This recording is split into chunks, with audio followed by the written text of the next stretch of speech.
At Edward Jones, we believe rich isn't about having life all figured out. It's opening yourself to all the possibilities.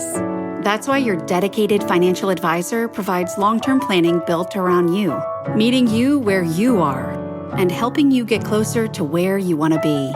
So no matter where you're starting from, you can move forward with confidence. The key to being rich is knowing what counts. Let's find your rich. Edward Jones, member SIPC. Freakonomics Radio is sponsored by Hotels.com. Hotels.com gives you access to hundreds of thousands of hotels worldwide. And when you join for free, you can save up to 20% instantly with member prices. Plus, every stay earns rewards. So when you book one trip, you're already lowering the cost of the next one. Hotels.com is simple, rewarding, and designed to help you get more out of every stay. Sign up for free and book today. Hotels.com. It's all in the name.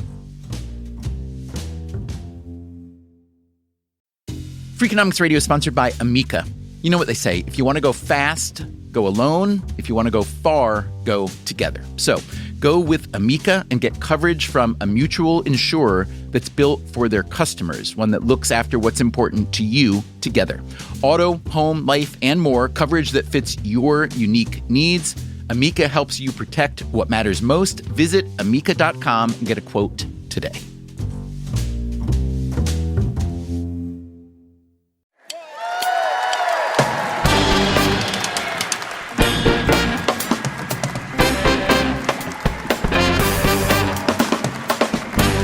Ladies and gentlemen, please welcome the host of Freakonomics Radio, Stephen Dubner.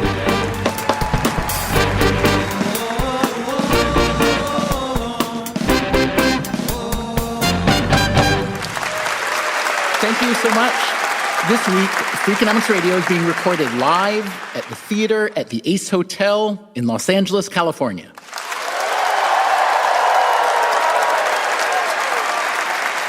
Our show is typically produced in a studio. Tonight, not only do we have the pleasure of working with a live audience, but also live music. So would you please welcome, in their worldwide debut, the composer behind the music you hear on our show every week, Luis Guerra and the Freakonomics Radio Orchestra.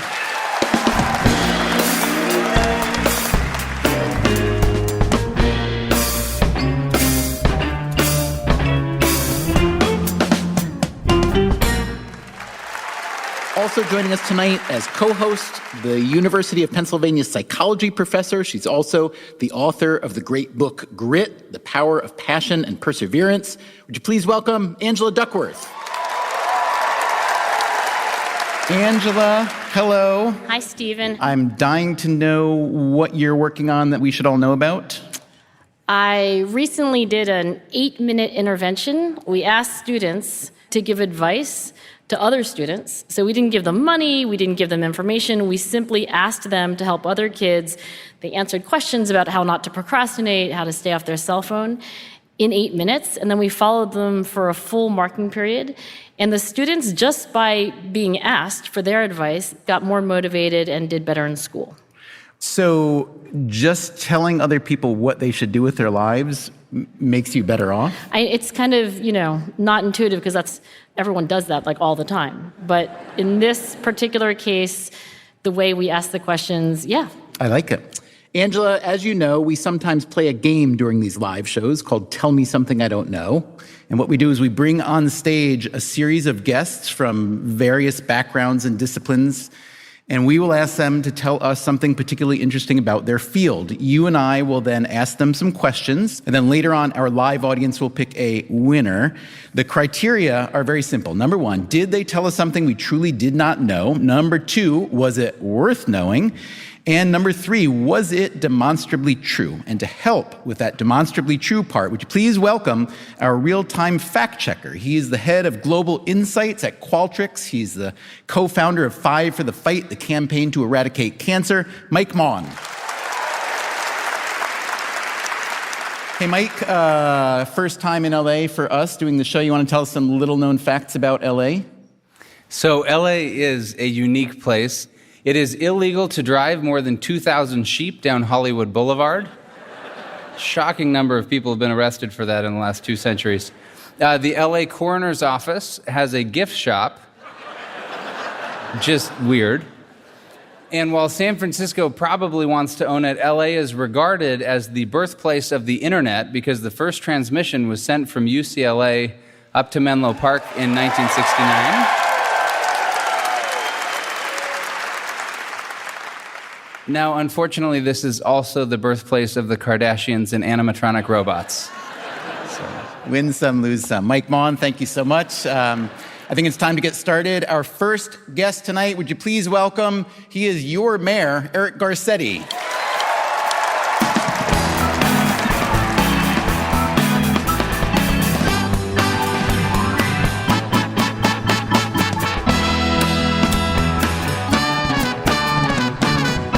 Wow. Welcome to the City of Angels.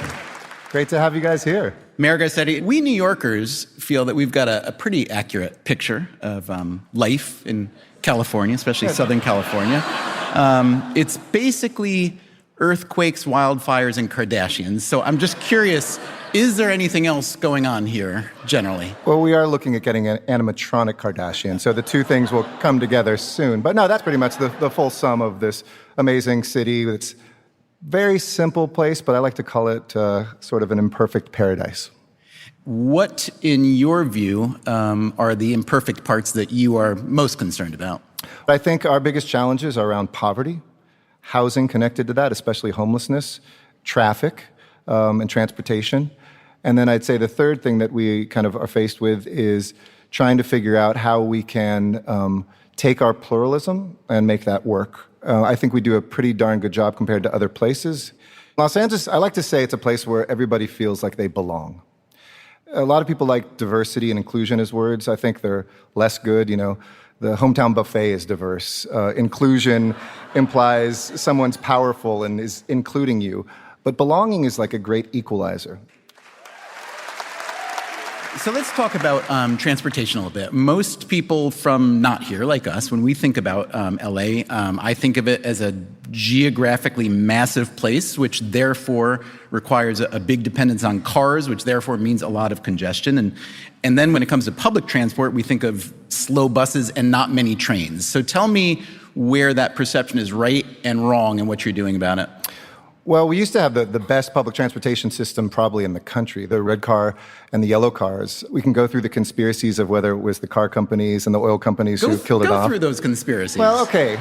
Speaking of Roger Rabbit, it's mostly not true that there was some conspiracy behind it. We've always been on the cutting edge of transportation, and freeways actually worked for a long time. It was 20 minutes anywhere. We were building the future, kind of the way people talk about autonomous vehicles now, the way they talked about subways before that. We kind of thought for a while, rail cars are so yesterday, let's just get rid of all of them because cars will be here forever.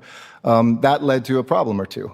But we're changing that. I mean, we just passed the largest transportation initiative in American history at the local level. We're going to be building 15 rapid transit lines at once. Today, we're already the third largest light rail line, but it's kind of like winning the lottery today in LA. Like, if you're lucky enough to live on that line and work over there, and it might take you, you're like, wow, I won. We want to make that more than 5%, which is kind of what it is today. Second, I think we're solving it by trying to plan better communities. We used to segregate away where we work, where we play, where we live, and now we're trying to build communities where you can actually walk. And third, we're kind of on the cutting edge of technology. We are saying yes to testing things here, whether it is connected cars and autonomous vehicles, whether it's things like Hyperloop or the Boring Company. Was that Elon whooping? Yeah, that was Elon Musk. If you look under your seats right now, there's actually a free Tesla key for everybody. You're a winner, you're a winner. Yeah, I'd like to fact check. You are a politician for promising something. It's inspiring to listen to you, but if there is one secular trend that is indisputable, when you look at generations of young people who grew up in the 60s compared to the 70s and then on up to the millennials, that young people are getting more cynical and less trusting of politicians and political institutions. What is your message to the young people today? Well, two things. You diagnose exactly right. I think it's, I'm going to get fact-checked on this, shoot. There's some polling company that every year polls America's trust in institutions. There's 15 different institutions, and only 3 in America are above 50%. Police, just barely, military, and small businesses. So journalism, way underwater. Not surprisingly, the White House, way underwater. Congress, way underwater. People don't trust big institutions because we've read so many stories of folks letting them down. I believed in God, but then I read a story about priests. I believed in journalists, and then I came on this podcast. Stories like that where your faith is just fundamentally challenged. But anyway, my message is that something like politics isn't something that people like I own. It's not about mayors or members of Congress or your president or your governor. It's about you. You either exercise the power you have or you cede that to someone else. And every day at the local level, I have this great brotherhood and sisterhood of mayors, both in the United States and globally, who don't have the option to argue about stuff. We have to address global warming because there's fires right next to us. We have to deal with inequality because it's on our street. So don't just leave it up to elected leaders. Get engaged, get involved, and don't cede the power to Washington before you even exercise it. Mr. Mayor, I understand that your administration moved LA's city mail to Gmail, making it the first, major city to have their email in the cloud. Is that true? Yeah.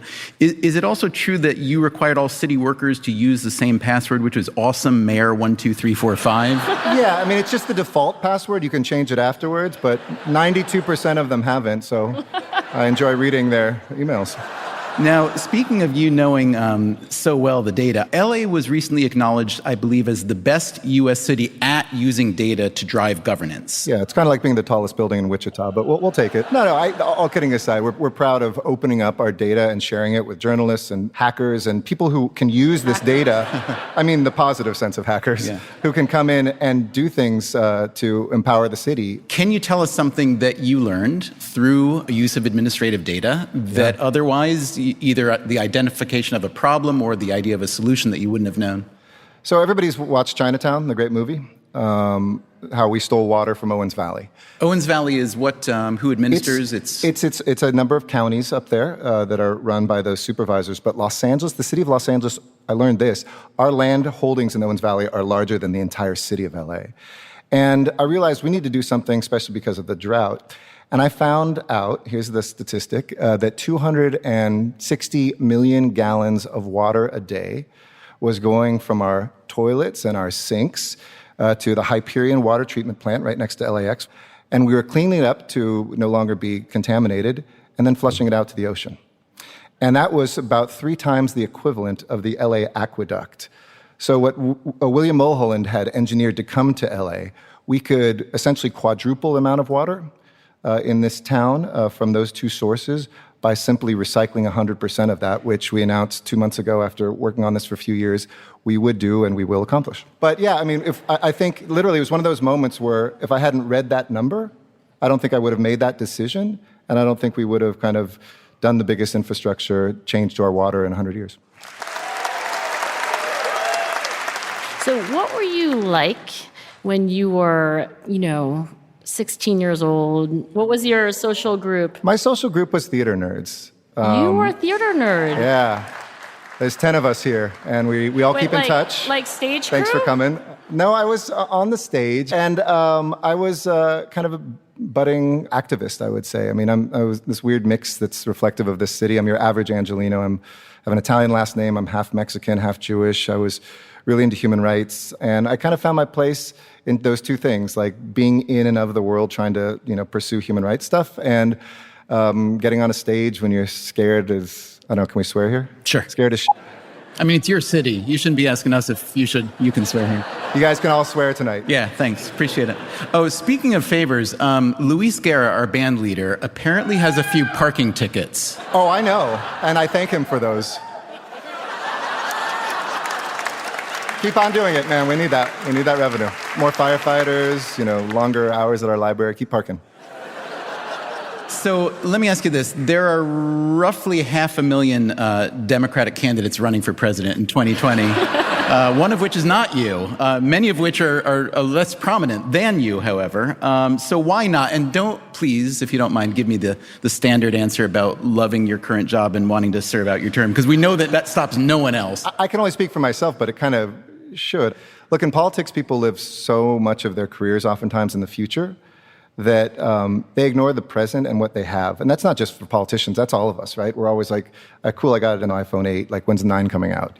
It is something that we have to discipline ourselves. And I went through it and I thought I had something, I still would have something to add to it, but it's very difficult to be the CEO of a city.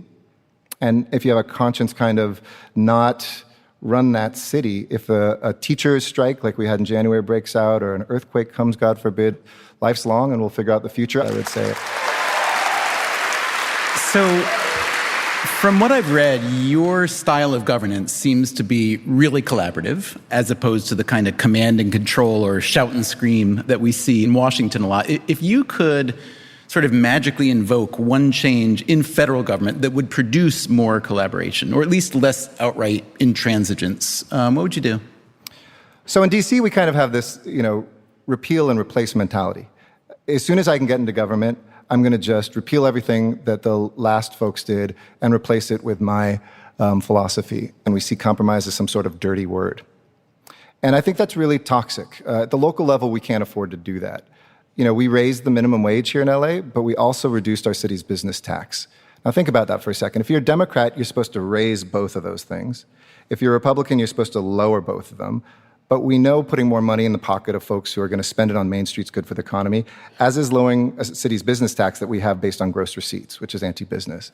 So if I could change one thing in Washington, this is totally radical, but I would maybe get rid of political parties altogether. I think our founders envisioned factions, not parties, and it's the most destructive thing we have right now. Yeah, sign me up for that. So let me just ask you, this is an even less palatable idea to most people than yours, but even if the people going in have the best intentions, which I truly believe they often do, they want to serve the public good, that once you get into the system, your incentives change, that rather than long-termism, which we want for policy, you get involved in a lot of short-termism in terms of consolidating power and getting reelected. So, from an economic perspective, I could see perhaps aligning incentives better by, let's say, rewarding elected officials financially by setting up some kind of revenue share that pays off over the long term if the projects that they work on actually work out. Here's a way that you could sell that.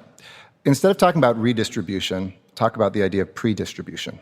The idea is kind of sovereign wealth funds. So maybe it's not a reward for the politician or the elected official, but for all of us, in which I would have a stake too, that if we are able to do something that has some payoff, we put 20% of that into some public good. But it's not just a check that's kind of after the fact. Say we'd go back to state universities having free tuition, not just something that we figure out afterwards by taking more money from the super wealthy or from corporations, but actually something that's an investment at the front end. So then I would have an incentive. Because I do think it's a caricature that people who are elected, get more and more disconnected. I mean, we pursued the Olympics and won the Olympics and Paralympics for 2028. And people are like, oh, well, you don't care about the Olympics. You're not going to even be mayor then if there's cost overruns. And I say, no, I'm going to be worse than a mayor. I'm going to be a taxpayer living here in Los Angeles. Most economists argue that when cities or regions go for a big public event like the Olympics or conventions, World Cup, and so on, that usually fiscally it turns out not to be good for the city. I know LA has successfully done the Olympics before. Obviously, you think it can work well here again. Why? Why is LA different? Is it because of the existence of the infrastructure and so on? It's our infrastructure and the way we do the Olympics. So we've had it twice before. 1932, we turned $1 million profit. In 1984, we introduced a whole new model with sponsorship and kind of saved the Olympics. The U.S. Olympic Committee was broke, and we made hundreds of millions of dollars. It's the infrastructure. And people do things like build a new railway to Sochi. Well, that's not like the Olympics. That was a $50 billion or whatever it was dollar railway that people put into the Olympics as if that's the inherent cost of the Olympics. It's a boondoggle. And you're getting your boondoggles in early now so that they can't be attached. Better than that. We delayed till 2028, let Paris go first in 2024, and we negotiated $160 million up front. So $16 million a year has been going into doubling the number of kids who get swim classes. And African-American, Latino kids, over half of them don't know how to swim, and it's the second leading accidental killer of kids under 12. So, we are putting into public good now, and the main reasons why LA can get away with it and other places are right to avoid it is we're not building an Olympic Village, we're using UCLA, so we're just renting those rooms. We've got all the infrastructure, the most expensive stadium in human history has been built without public subsidy in Inglewood here for the Rams and the Chargers. We're going to use that. We have the Coliseum. We have the Staples Center. So we're just renting the incredible sports facilities we already have here. We have a velodrome. We've got tennis courts. So most other cities are smart to not bid, but we hope to get the Olympics to kind of chill out on needing to build so many new things. So the moral of the story is the Olympics should only be held in Los Angeles. Correct. There's one question I want to ask you, and we ask this to a lot of substantial people. What's something that you believed for a long time to be true until you found out that you were wrong? Well, I mentioned it a bit already. I think that I was one of those Democrats who always thought you can never lower taxes, and I think that I've seen in practice that businesses do make their decisions based on where taxes are. That's definitely one. I think the other thing, I used to think you could dismiss people's fears, and that, let's say in a town hall meeting where people don't want a homeless shelter in their neighborhood, that it was okay to just say, you're wrong, or that somebody's racist about something, or this, that, and the other. And I realized over time you have to kind of understand people's fears, that they usually come from a real place, and until you understand that, you can't transform it. Mike Maughan, the mayor, told us a lot of things about Los Angeles. Any facts we need to be concerned with? So a couple of things that are interesting. He was rated one of the top 5 most dateable mayors in America, despite the fact that he's married to the incredible Amy Wakeman. Thank you. I was going to say, I'm not dateable at all. I did want to say one thing about diversity, which was interesting. There is a large study that just came out that ranks L.A. itself, not Greater Los Angeles, is the 63rd most diverse city in terms of racial and ethnic diversity. It moves up to the 8th most diverse city when you take into account income, education, language, industry, class, age, religion, etc. The most interesting thing I think you talked about was how hometown buffets also have diversity. You'll be interested to know that in Canada, some buffets offer jellied moose nose. In Japan, you can get tuna eyeballs. But most impressive was a man in Springfield, Massachusetts, who ate all the diversity and was kicked out of a buffet after spending more than 7 hours on site eating more than 50 pounds of food. Oh, my God. So it is possible to get all the diversity at once. Thank you, Mike Maughan, and thanks especially to Mayor Eric Garcetti of Los Angeles. Thank you all. Thank you, LA. Our next guest is a seismologist at Caltech, and she's a leading authority on earthquake risk. Would you please welcome Lucy Jones?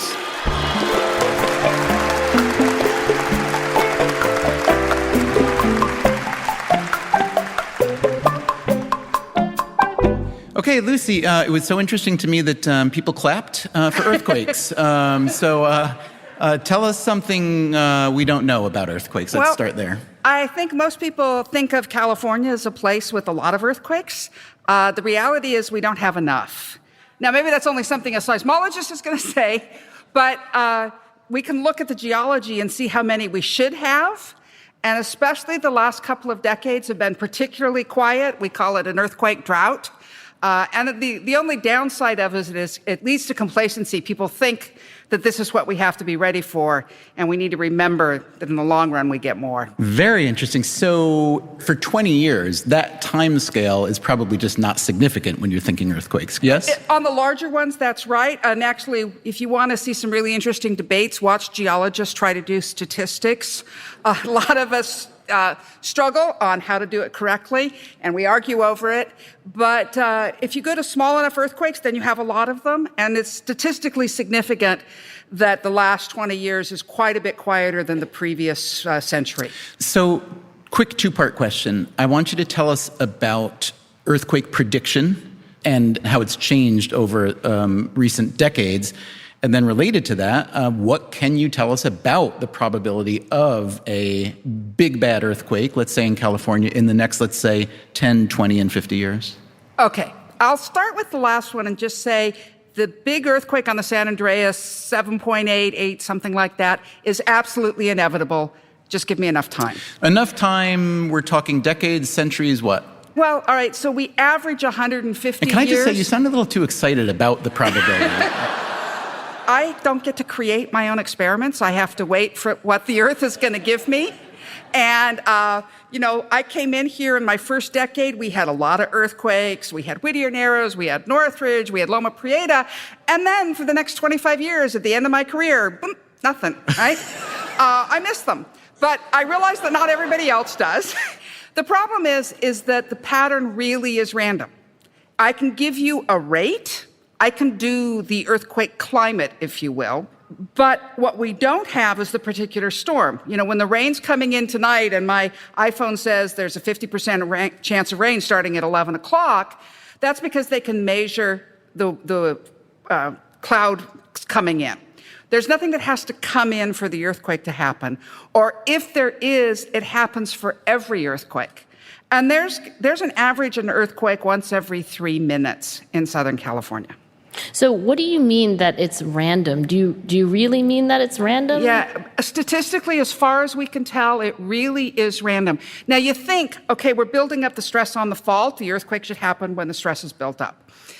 The problem is that the earthquakes actually happen at stresses much smaller than the breaking strength of the fault. And it's like, if it goes unstable, then we go into a different mode, and dynamic friction is much weaker than static friction. And so the timing is controlled by when you happen to get a little break just somewhere on the fault, and it goes unstable. We aren't actually building up to the full strength of the fault. So does that mean there will never be a time where we can really predict the earthquake? I believe we will never predict earthquakes. Now, notice my qualifier. I'm a scientist. I don't say absolutes. The fundamental is, do magnitude 1s and magnitude 7s begin in exactly the same way? If they do, there's nothing to predict. You don't want me to predict the 1s. And as far as we can tell at this point, the 1s and the 7s start the same way. I know you're excited for the next big earthquake because it'll keep you busy, which is not a bad reason to want an earthquake. But most people, I would say, would probably rather not have a big earthquake. Right. For obvious reasons, loss of life and damage and on and on and on and on. So let's talk a little bit about, I guess, what you'd call earthquake risk management, right? Tell us one smart thing and one dumb thing that California has done to manage earthquake risk. So, the really smart thing that Mayor Garcetti did is listen to me.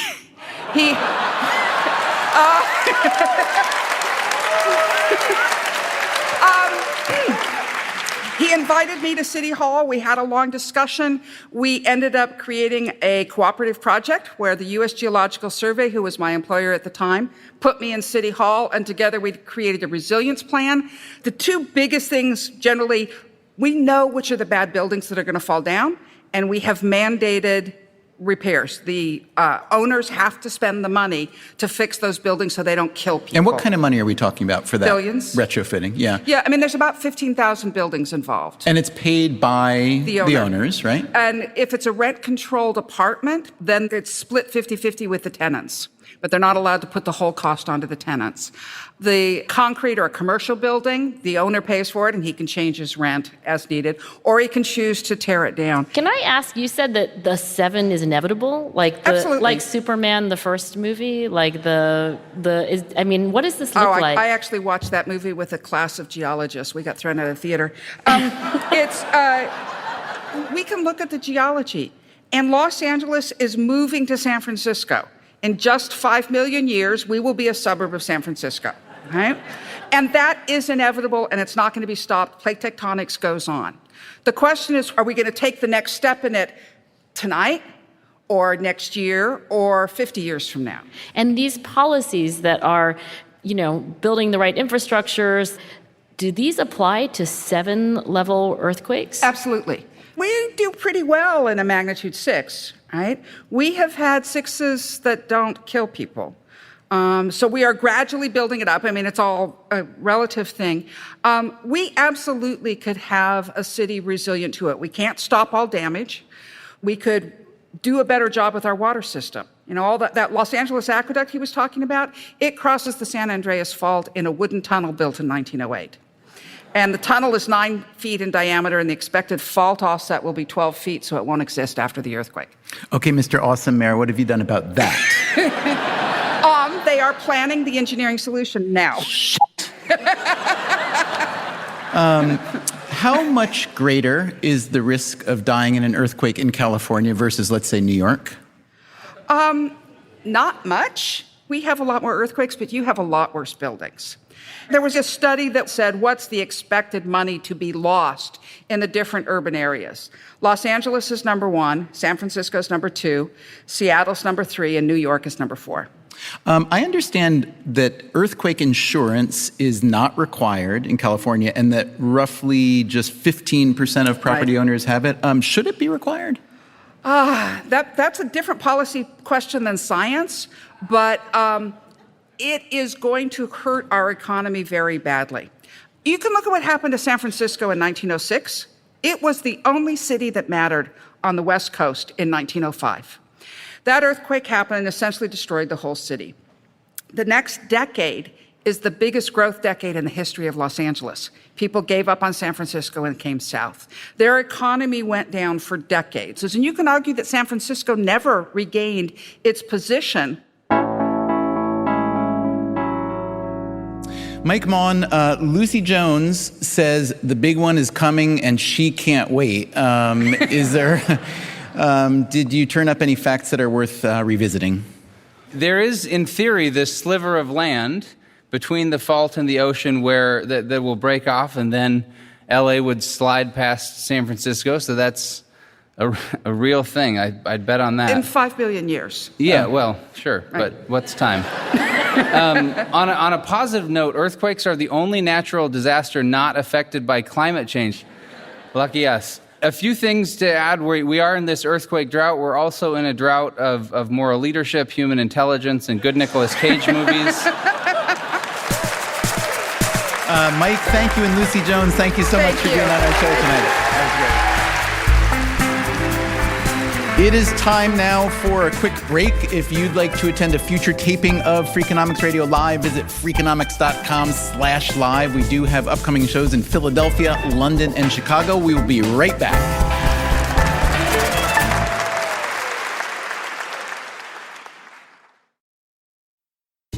Freakonomics Radio is sponsored by Angie. Angie's been connecting homeowners with skilled pros for over 30 years, and they've made it easier than ever to tackle home projects. Their nationwide network has experts in everything from plumbing and landscaping to roofing, remodels, and more. You can read verified reviews and request and compare quotes to find your best price. So join the millions of homeowners who use Angie to get the job done well. Download the Angie app today or visit angi.com.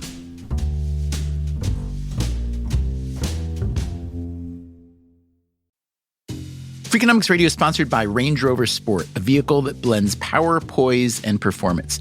With a distinctly British design, the Range Rover Sport is built to take on roads anywhere. Free from unnecessary details, its raw power and agility shine. Combining a dynamic sporting personality with elegance and agility, it delivers an instinctive drive. Its assertive stance hints at an equally refined driving performance. Defining true modern luxury, the Range Rover Sport features the latest innovations in comfort and convenience. The cabin air purification system, alongside the active noise cancellation, creates a new level of quality, comfort, and control. Terrain Response 2 offers 7 terrain modes to choose from, fine-tuning the vehicle for any challenging roads ahead. A force inside and out, the Range Rover Sport is available with a choice of powerful engines, including a plug-in hybrid with an estimated range of 53 miles. Build your Range Rover Sport at rangerover.com/US/sport. Freakonomics Radio is sponsored by TalkAboutPD.com. Let's talk about Peyronie's disease, or PD. It's not widely talked about, and some men may feel reluctant to bring it up, but it's more common than you would think. PD can happen when scar tissue builds up under the skin of the penis, causing a curve with a bump during an erection that for some men may lead to pain during intimacy and impact mental health. A trusted urology specialist can help diagnose PD and walk you through your options, including non-surgical treatment. Visit talkaboutpd.com.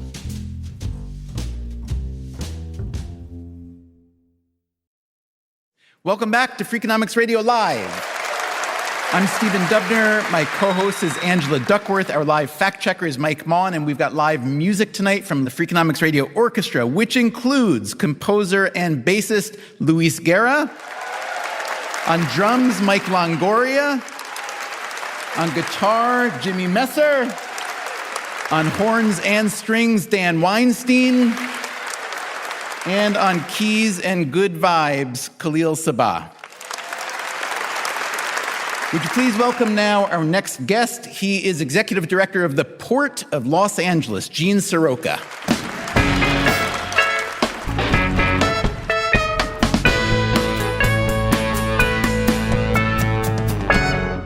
Gene, I understand the Port of L.A. is the biggest container port in the U.S., bringing in 37% of imports. Is that about right, for starters? Combined with Long Beach, we bring in 37%, but we account for about a fifth of all the traffic that moves in the United States today. Wow. Okay, so I'd love you to tell us something we don't know about the Port of L.A., and us being neither port people nor L.A. people, that could be pretty much anything.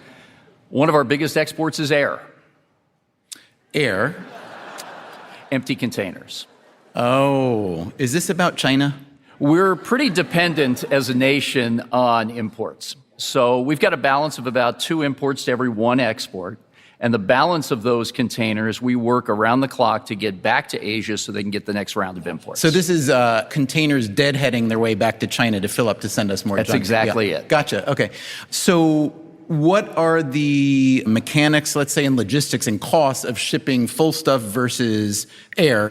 Well, if you're shipping a lot of air, you're losing money. So you want to make sure you have round-trip economics, bringing imports in and exports out. And even if you have to overreach and get a little more market share in an area that you may not have the relative strength in. I am curious about the empty versus full ships. How has that ratio changed over the last, 5 or 10 years? It's remained pretty consistent. We as a country have outsourced our manufacturing since the late 70s, early 80s. And us as consumers want to go find the product as quickly as we can. And we're going to keep doing that because the price points are so great. But what we've seen is that right now, the largest export from the United States to Asia is waste paper. I thought that was changing, that China is accepting much less waste from us for recycling. Yeah, the green fence policy. This predated all the debates that are happening between Washington and Beijing today. But the idea is exactly as you said, Stephen, to try to clean up the waste products that we ship back to China. Now, waste paper goes back, gets refined, and it makes those corrugated boxes that ship our TVs and our washing machines back here to the U.S. Big question. We're kind of in the middle, maybe, of a historic confrontation between the U.S. and China on trade and tariffs. I'm curious to know how this whole political chapter has been affecting business at the port. The numbers at the port today are at record highs. You look under the hood, it's a little bit different recently. We've seen a lot of imports advanced to get underneath the tariffs or taxation. And we've seen a paucity of exports, or really a precipitous drop of exports, because of the retaliatory tariffs and the fact that those goods aren't as marketable as they have been in the past. A drop in the exports because they don't want the stuff to get there with the uncertainty of knowing what the retaliatory tariffs will be, or just because it's already taken effect here? A little bit of both. Yeah. When things are going on in D.C. or Beijing, when there's disagreements and so on, your logistics must run on a very, very, very long time frame. And I'm curious to know, when the butterfly flaps its wings in one of those places, how long it takes to get to you. Yeah, realistically speaking, it takes about 6 months of thought that goes into bringing cargo back here to Los Angeles. So there's a merchandiser somewhere with a big retailer in the Midwest that says, I want to buy 20 million widgets. They put an order into a factory. Those goods are manufactured, they're put into the supply chain and moved all the way through and get here to L.A. So when you and I decide that we want to go online and buy something and get next day delivery, all of that has taken about 6 months of thought beforehand. I understand that the port caught more than 1,500 kilos of meth that was being smuggled to Australia. So my first question is, isn't meth really easy to make, and shouldn't Australians be able to make their own? Was that question not in your purview as No, I wouldn't claim to be an expert there. Okay, well, let's talk about contraband generally. I'm curious about port security. So tell us what you're willing to about people doing what they shouldn't be doing with your ships coming in or out. Yeah, port security is one of the biggest aspects of what we do on a daily basis. We have one of the nation's only sworn and civilian police forces. They work directly with all the allied agencies, and imagine, from the FBI to the CIA, Secret Service, all kinds of folks to share intelligence and try to stop the bad guys.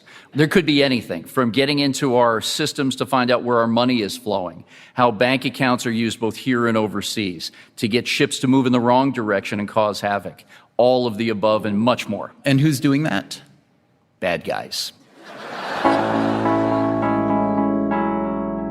Mike Maughan, Gene Soroka, who runs the Port of L.A. America's port, Stephen. Oh, America's port. Gene Soroka's been telling us about the ins and outs of the port. Anything worth calling our attention to? So you mentioned that in January, the port caught a lot of meth that was being smuggled to Australia. The drugs were hidden in metal boxes labeled as loudspeakers. Now, to Stephen's point, making meth apparently isn't that hard. Don't worry, I opened an incognito browser to look at this. There are 4 primary ways to make meth in the U.S., but they have a totally different method that the Mexican cartels use, so it all depends on the flavor you like. Last month, a large Australian newspaper ran a headline that says, "Meth remains our country's illicit drug of choice." Exclamation point. They're very thrilled about it. So there you have it. Gene Soroka, thank you so much for joining us tonight. It is time now for our final guest. She works at the Jet Propulsion Lab in Pasadena. And she is specifically with a NASA division called Planetary Protection. Would you please welcome Mujige Stricker?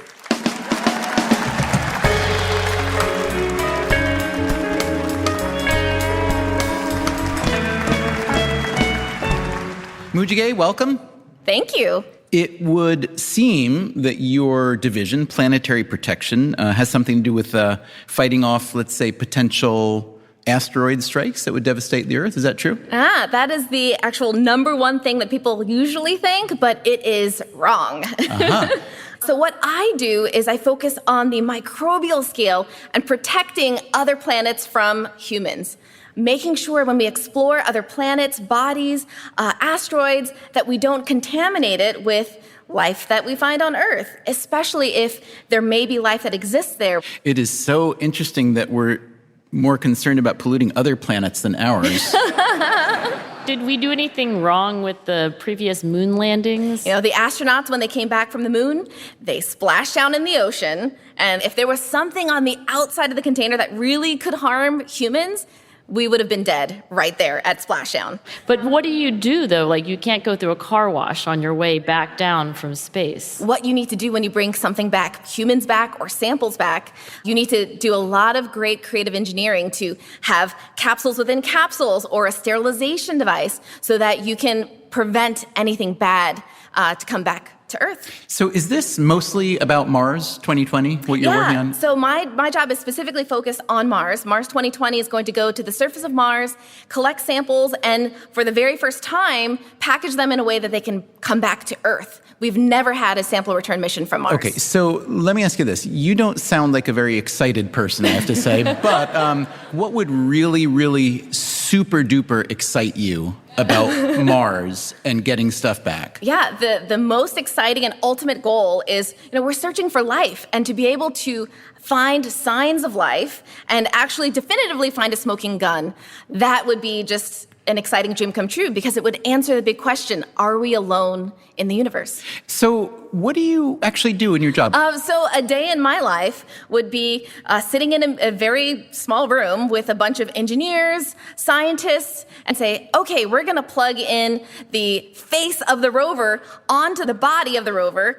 And before we do that, Planetary Protection, do you need to sample the hardware? So we would go in with our sterile swabs, our wipes, and we would actually scrub or swab the actual surface and go to the lab and see what microbes are present on this component. What do you think about the microbes that you may encounter elsewhere, and what are the either dangers or potentially benefits of those? So part 2 of my job, Planetary Protection, is when we bring samples back, we have to make sure that it doesn't harm humans. So how do you do that? How can you tell? So one method that was actually done is, for the moon rocks, is feeding it to chickens. I'm not sure why they selected chickens, but it's just one of those tests. How do you prove that you're not going to kill anybody? So I imagine that this is, such a specific career that not a lot of girls and boys think that they're going to grow up to be part of the Planetary Protection Lead for Mars 20. So, how'd you end up here? I actually didn't know planetary protection existed until I was working on my PhD. So I was working on plasma sterilization, and they had a project that used plasma to sterilize spacecraft surfaces because it's really tough. You can imagine when you're innovating these new materials and new spacecraft, a lot of these aren't capable of going through high temperature heat sterilization processes. So they need other alternative methods. Plasma was one of those alternatives. So as an undergrad, I studied physics. And before that, I was just a little kid that watched Carl Sagan's The Cosmos. And so that really put me on the trajectory of, I want to be an astrophysicist. This is what I want to do. And instead of playing in the summertime, I would take classes. Started college at 16, and I was like, this is what I want to do. So get out of my way. So can I ask you, though, just to be clear, there are some people at NASA who are protecting us from the asteroids? Yes, don't worry, they exist. They're doing their things, Can you give me some detail on that when you say they're doing their things? And also, you're called Planetary Protection, which I find to be a very misleading title. I'm not going to lie to you. So what are they called? They're called Planetary Defense. Yeah. All right. Because they're defending against the asteroids, the impacts. So let me ask you this. When you find microbes, whether in your lab or maybe somewhere where a spacecraft is being assembled, whatever, and you try to identify the microbes, do you ever find something that hadn't been previously identified? Yeah, it's really great. So the old school days, back when planetary protection started, it was very culture-based. That means we would take a sample, we would grow it up in the lab, and based on whatever grew, we would identify it. And now that we've fast-forwarded to DNA-based analysis, we've seen so much more. If you look at the soil, 0.1% of microbes in the soil are even able to be grown in a lab. So it's just a tiny sliver of what exists. We discover so many new things. There are actually hundreds of new species that were discovered just in our assessment in the spacecraft assembly facility and on spacecraft. 100. And over then, 100. Once you make that discovery, do you try to find it elsewhere on the Earth? Yeah, that's the beauty of DNA sequencing and databases that are accessible worldwide. There was one microorganism we found in our clean room, and the same type popped up in some lake or cave in China. So we're kind of 23andMeing all of the bacteria that exists around the world. And what does linking that information actually get you? How does it advance the science, or what does that enable you to do that otherwise wouldn't have been possible? So, for example, a lot of the medical devices industry, if you go in and you get a colonoscopy or an endoscopy, right, and you want to make sure that they clean it off and everything is kept nice, right, we discovered that in the process of sterilizing these devices, they use something called a biological indicator. This is the hardiest, strongest champion of microbes that if we kill that, we've killed everything else. Right? And so this biological indicator has changed over time because we've discovered these new microbes. And in our clean room, we've discovered a microbe that knocked off that biological indicator, that gold standard. So I've read that you once appeared on a reality TV show called King of the Nerds. This is true? You have really great researchers. Right. And we've also read that part of the competition was to compose and perform a nerd anthem. Yes. And that your anthem was called Nerds Are King. Is this all true? Yes. So I believe that our band has found Nerds Are King online, and they're willing to back you up if you are willing to sing it. You good with that? That sounds great.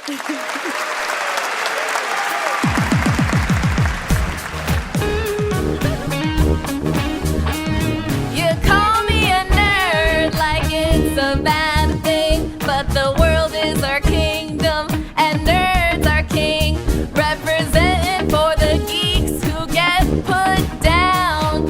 Nerds are new cool, and we run this town.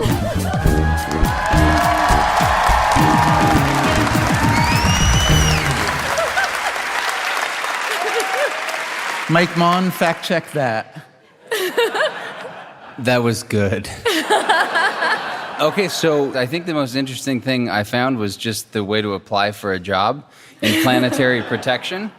Under job qualification, it lists the following things: frequent travel, doesn't mention that it's to Jupiter and Saturn. There are only 3 technical qualifications that you need. 1 is advanced knowledge of planetary protection. 2, demonstrated experience planning, executing, and overseeing elements of space programs of national significance. 3, demonstrated skills in diplomacy. Probably because you never know when you have to negotiate with aliens. Thank you so much, Mujige Stricker. That was just great. Thank you. And could we please have one more round of applause for all our guests tonight? It is time now for our live audience to tell us who their favorite guest was tonight. Maybe it's the guest that you would most like to hear from in a future studio episode of Freakonomics Radio. Let's remember the criteria. Did they tell you something you did not know?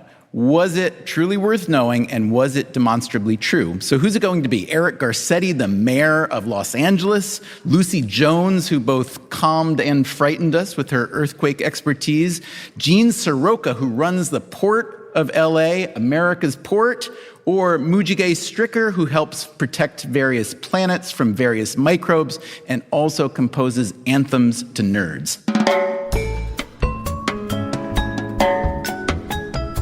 While our live audience is voting, let me remind our listening audience that the entire archive of Freakonomics Radio can be found on the Stitcher app or at Freakonomics.com.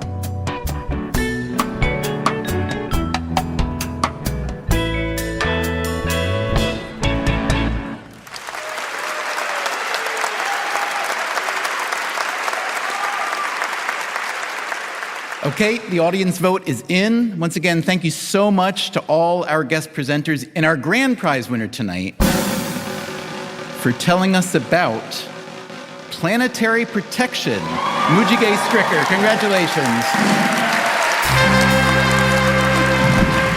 Mujige, to commemorate your victory, we'd like to present you with this certificate of impressive knowledge. It reads, I, Stephen Dubner, in consultation with the great Angela Duckworth and Mike Maughan, do hereby attest that Mujige Stricker told us something we did not know, for which we are so grateful.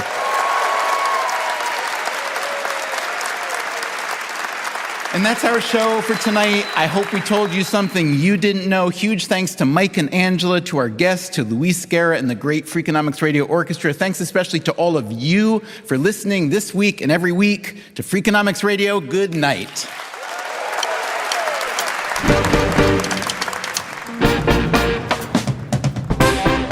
Coming up next time on Freakonomics Radio, we head north to San Francisco, where we hear from the president and co-founder of Lyft, also an engineer who's looking 10,000 years into the future, a hydrologist who's been mapping the world's water supply, and a microbiologist who's been working on a new form of birth control. So sperm will never get into that crazy motility mode, and they just keep swimming. They have no idea that they are so close and so far away. That's next time on Freakonomics Radio. Freakonomics Radio is produced by Stitcher and Dubner Productions. This episode was produced by Allison Craiglow, Morgan Levy, Greg Rippin, Harry Huggins, Zach Lipinski, Corinne Wallace, and Dan Zula. We left Matt Hickey behind in New York to hold down the fort. Special thanks to Andrea Johnson and KCRW for their partnership on this show. Also to the historic and wonderful Ace Hotel Theater. Our theme song, Mr. Fortune, was originally recorded by The Hitchhikers. It was performed here by Luis Guerra and the Freakonomics Radio Orchestra. All other music was composed by Luis. You can subscribe to Freakonomics Radio on Apple Podcasts or wherever you get your podcasts. The entire archive is available on the Stitcher app or at Freakonomics.com, where we also publish transcripts and show notes. If you want to hear the entire archive ad-free, plus lots of bonus episodes, go to StitcherPremium.com/Freakonomics. We also publish every week on Medium, a short text version of our new episode. Go to Medium.com/Freakonomics Radio. We can also be found on Twitter, Facebook, and LinkedIn, or via email at radio@Freakonomics.com. Freakonomics Radio also plays on many NPR stations, so check your local station for details. Thanks for listening.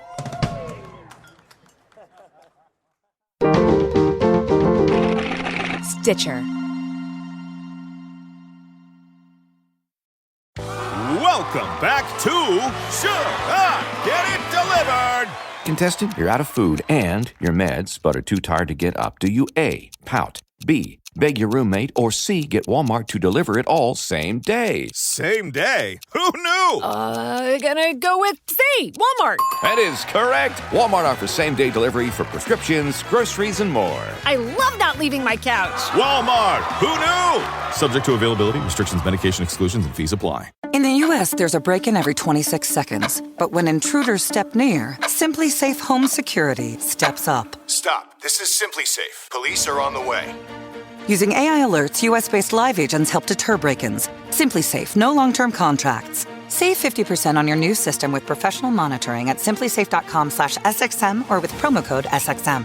Outdoor deterrence requires a Simply Safe Active Guard outdoor protection plan starting at $49.99 a month. Visit simplysafe.com/licenses for alarm license information. Tennessee 2012. Breathe in. Feel the sense of calm that comes from having up to $300 in overdraft protection with GoToBank. Now... Did you say $300? Yes. Now, back to our breathing. So if I overspend my balance, GoToBank has my back up to $300? Yes. Can we breathe out now? Less worries, more zen, with over $300 in overdraft protection. Tap to open an account today. Eligible direct deposits and opt-in required for overdraft protection. Fees, terms, and conditions apply.